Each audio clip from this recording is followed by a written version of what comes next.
उत्तर प्रदेश का एक ज़िला है शाहजहाँपुर, जहाँ का एक थाना लगता है कांठ और उस कांठ का एक गांव लगता है भमोली।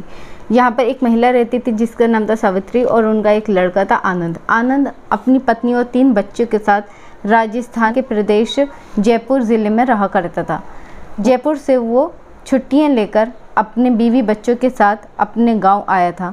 आने के बाद वो अपनी बहन शोभा से कहता है कि शोभा तैयार हो जाओ, हमें चलना है। तब माँ पूछती हैं कि तुम कहाँ जा रहे हो। तब माँ को पता चलता है कि ये एक सत्संग में जा रहे हैं। माँ बोलती है कि अभी तो तुम आए हो इतनी दूर से, आने के बाद अब सत्संग में जाने लगे, वो भी बीवी बच्ची बहन सबको लेकर, तुम थोड़ा आराम कर लो, वहाँ पर जाने की क्या ज़रूरत है। लेकिन वो ज़िद पर अड़ जाता है, कहता है माँ कोई बात नहीं, एक दिन की बात है, वहाँ पर बाबा आए हुए हैं जिनके प्रवचन सुनकर बच्चों पर भी अच्छा असर पड़ेगा। मैं वहाँ पर जाता हूँ, कल तक वापस लौट आएंगे। उसके बाद ये सभी चले जाते हैं। अब इस तरह का दर्दनाक हादसा होता है जिसमें इनके बच्चे एक गड्ढे के अंदर गिरे पड़े होते हैं। लाखों की तादाद में भीड़ उनके ऊपर चढ़ चढ़ कर जाती है। जो बुआ होती है वो सबके हाथ पे जोड़ती गिड़गिड़ाती है कि इधर आप मत जाओ, इधर से मत आओ, इधर मेरे भतीजे हैं, इधर मेरी भतीजी है। लेकिन उसकी कोई गुहार सुनने वाला नहीं होता और देखते ही देखते वो बच्चे अपना दम तोड़ देते हैं। वो एक 5 साल का था और एक 9 साल का।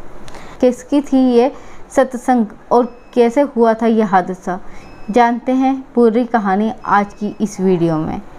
आदाब, नमस्कार, सत श्री अकाल। मैं हूँ शबनम खान और आपके सामने लेकर आई हूँ जुर्म की एक और नई अनोखी दास्तान। आज की ये सच्ची घटना है उत्तर प्रदेश के ज़िला कासगंज की। कासगंज का एक इलाका लगता है पटियाली। पटियाली का ही एक गांव लगता है बहादुर नगर। इस गांव में एक व्यक्ति रहता था जिसका नाम था सूरजपाल। सूरजपाल उत्तर प्रदेश में कांस्टेबल की पद पर था। वो कांस्टेबल LIU यानी लोकल इंटेलिजेंस यूनियन का था, जो बाहरी खबरें, जो छोटी मोटी खबरें होती हैं बाहर से मिलती हैं, वो पुलिस तक पहुंचाया करता था, अपने बड़े अधिकारियों तक। बहुत अच्छे से अपनी ड्यूटी कर रहा होता है, हर काम टाइम से करता है। तभी इन पर एक छेड़खानी का मुकदमा लग जाता है जिसकी वजह से उनको जेल जाना पड़ता है। कुछ टाइम जेल रहने के बाद ये अपनी दरख्वास्त लगाते हैं सरकार के सामने और सरकार की मदद से बाइज्जत बरी कर दिया जाता है। यानी जेल से ये आरोपी जो होते हैं ये निकल आते हैं। निकल आने के बाद इनको इनकी जॉब भी वापस मिल जाती है। कुछ टाइम ये कांस्टेबल की नौकरी करता है। उसके बाद 2002 में ये अपने आप ही रिटायर हो जाता है, यानी वो जॉब छोड़ देता है। उसके बाद कुछ टाइम और कहीं ये जॉब करते हैं। घर पर ये लेटे होते हैं। लेट कर जब उठते हैं सुबह को तो बोलते हैं कि मुझे एक सपना आया है। ये सपना आया है कि अपनी जो समाज है उसके बीच में मैं जाऊं और जाने के बाद उनको इंसानियत का पाठ पढ़ाऊं, उनको अच्छे प्रवचन दूं, उनकी मैं मदद करूं, उनको सही राह दिखाऊं। इस तरह से जब इनको ये सपना आता है तो अपनी बीवी और ये दोनों ही इस काम में लग जाते हैं। ये गांव में शहरों में जाकर लोगों के बीच अच्छी बातें करते हैं, अच्छी उनको नसीहतें देते हैं, प्रवचन देते हैं, इंसानियत का पाठ पढ़ाया जाता है, जिसकी वजह से लोग भी उनकी प्रशंसा करने लगते हैं, इनके श्रद्धालु हो जाते हैं। जगह जगह पर इनके सत्संग होते हैं, काफ़ी तादाद में लोग आते हैं और इनके सत्संग देखते हैं।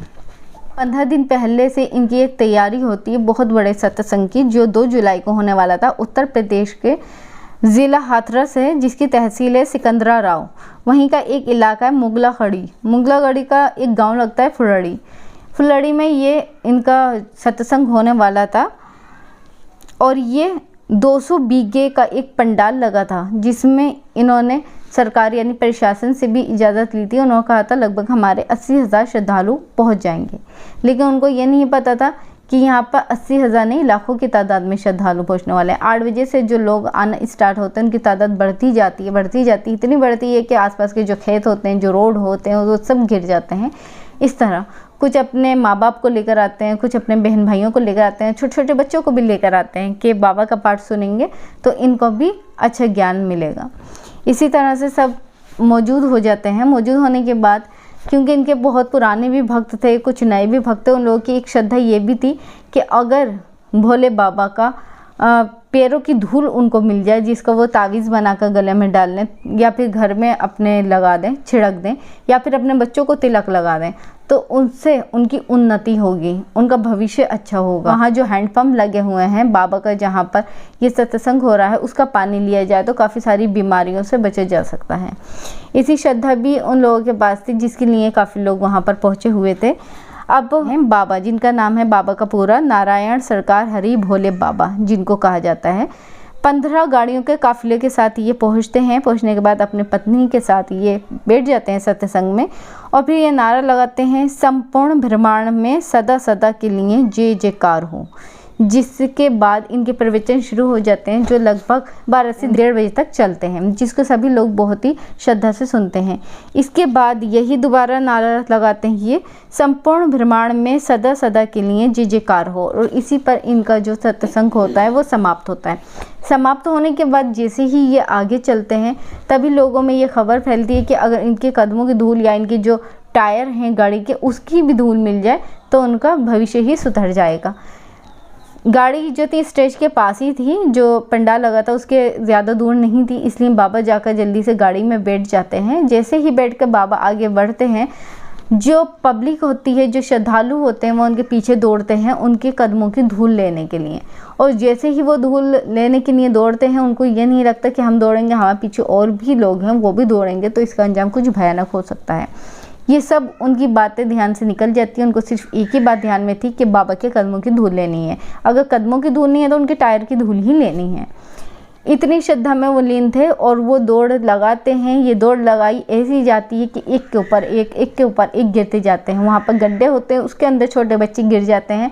उनको भी कोई नहीं देखता, कोई नहीं उठाना चाहता, बल्कि एक के ऊपर एक चढ़कर गुजरता रहता है, जिसकी वजह से तकरीबन 123 लोगों की मौत हो जाती है। 150 से लोग ज़्यादा घायल हो जाते हैं। जिसका हाथ छूटता है वो अपने बच्चों को ढूंढता है, कोई अपने माँ को ढूंढता है, कोई अपनी बहन को, कोई अपने भाई को। इस तरह से ये काफ़ी समय तक चलता ही रहता है।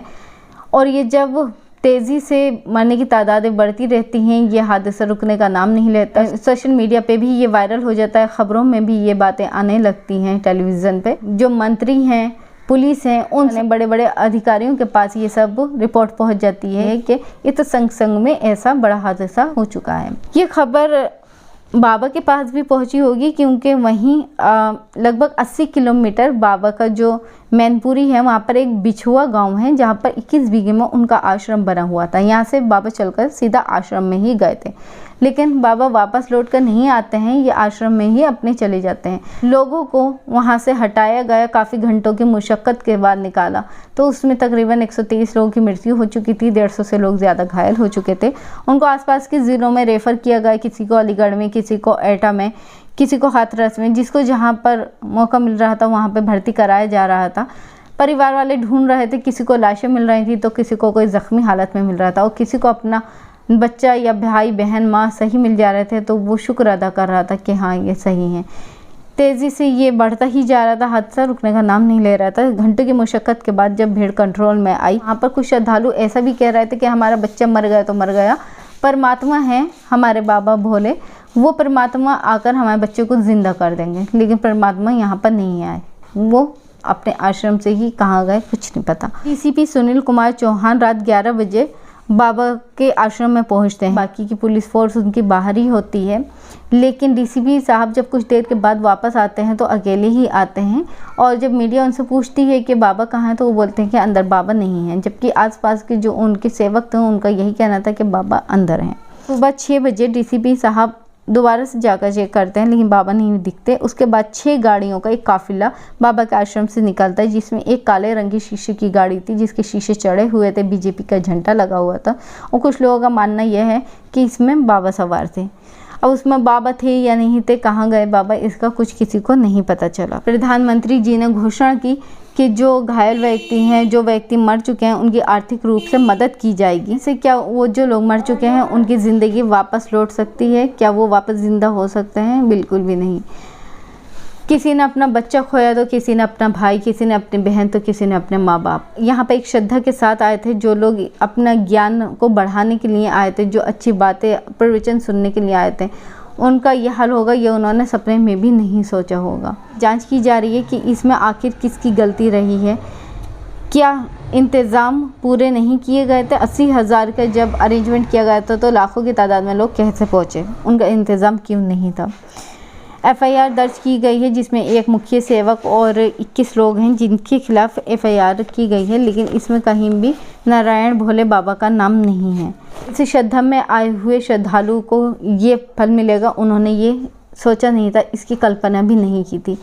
क्या बीती होगी उन माँ बाप पर जिन्होंने अपने छोटे छोटे बच्चे गंवा दिए। ये जो आनंद आया था उसने भी ऐसा नहीं सोचा था कि मैं जयपुर से अपने गांव जा रहा हूँ। यहाँ पर उसको यही था कि मैं सत्संग में शामिल होने जा रहा हूँ ताकि मेरे बच्चों पर भी अच्छा प्रभाव पड़े, लेकिन वो अपने 2 मासूम बच्चों को खो देगा ऐसा उसने भी नहीं माना था। जब ये बात दादी को सुनी थी उसका भी रो रो कर बुरा हाल हो गया कि मैंने मना किया था फिर भी इन लोगों ने मेरी एक नहीं सुनी। वहाँ पर लोग श्रद्धालु बनकर आए थे, श्रद्धा के लिए आए थे, लेकिन वो ये भूल गए थे कि ये जो बाबा हैं कुछ साल पहले इन पर एक छेड़खानी का मुकदमा भी दर्ज था जिसकी ये जेल में सज़ा भी काट चुके हैं। उसके बाद ही ये बाबा बने हैं। यहाँ पर हमारा मकसद आपको ठेस पहुँचाना हरगिज़ नहीं है। हम ये नहीं बोलते कि आप किसी बाबा को नहीं मानें या आप श्रद्धा नहीं करें, बिल्कुल करें, लेकिन जो भगवान है उसको भगवान का ही दर्जा दें। इंसान भगवान बन जाए ऐसा पॉसिबल नहीं है। फिर हाजिर होंगे आपके सामने जुर्म की एक और नई सच्ची घटना को लेकर। जब तक कि आप अपने परिवार का ख्याल रखें, सुरक्षित रहें। वीडियो अच्छी लगी है तो वीडियो को लाइक करके चैनल को सब्सक्राइब करना हरगिज़ नहीं भूलें। धन्यवाद। जय हिंद।